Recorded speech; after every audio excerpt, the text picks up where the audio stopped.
जिला स्तरीय स्वाधीनता दिवस पालन उपलक्षे प्रस्तुति बैठक। चलित वर्षर जिला स्तरीय 78तम स्वाधीनता दिवस गजपति स्टाडियम ठारे महासमारोह पालित हेब।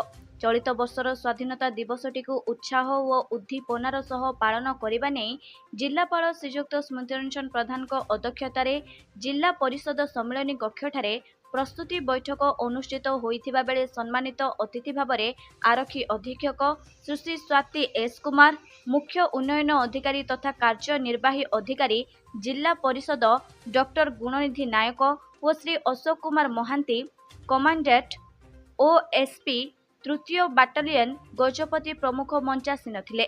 जातीय उत्सव पालन दिन जिला सूचना और लोक संपर्क विभाग द्वारा सकाळ 4:30 घटिका समय पावड़ा खेमुंडी सहर में रामधुन परिवेषण और सकाळ 6 घटिका समय सहर थिबा समस्त बरपुत्र मानंकु पुष्पमाल्यार्पण कराजिबो।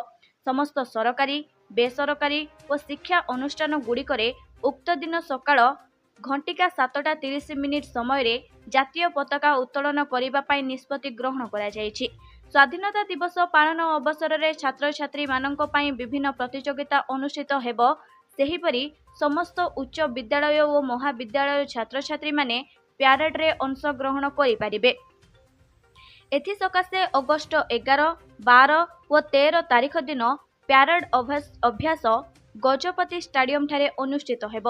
उक्त दिन सकाळ 9:15 समय गजपति स्टाडियम ठारे मुख्य अतिथि द्वारा जातीय पताका उत्तोलन करी समवेत प्यारेड रे अभिवादन ग्रहण करिवे और अभिभाषण प्रदान करिवे। सेहीपरि प्यारेड प्रतियोगितार श्रेष्ठ विवेचित दल को शिल्ड एवं अन्यान्य कृतित्व हासिलकारी दल को मेमोरियल शिल्ड प्रदान कराजिबो। जिल्लार जातीय और अंतर्जातीय खेलाड़ी को संबर्धना कराजिबो। समस्त प्रतियोगितार कृति प्रतियोगी को मुख्य उत्सव रे पुरस्कृत कराजिबो।